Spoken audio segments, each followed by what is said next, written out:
une question. Un oui, un non. Est-ce qu'il y a trop de fonctionnaires en France?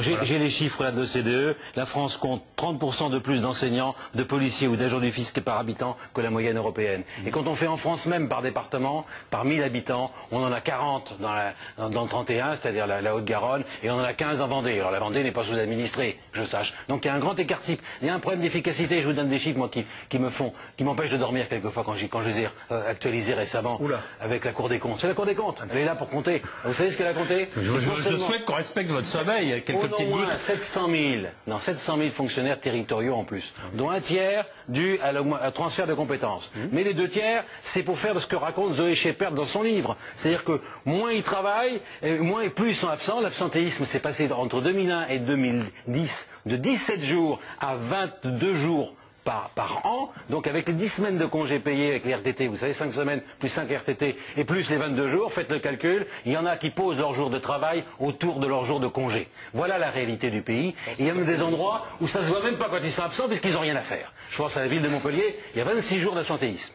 Et c'est la réalité, tout le monde le sait, mais on n'a pas le courage, parce que je termine une chose, c'est si vous voulez faire une sanction sur un fonctionnaire, moi j'ai essayé, vous faites une réflexion à une secrétaire qui ouvre pas le courrier par exemple, ou qui va pas à un rendez-vous qui était prévu, 15 jours d'arrêt de maladie. Et j'ai découvert que c'était pas prévu de faire un contrôle, les gens qui font un arrêt de maladie de confort.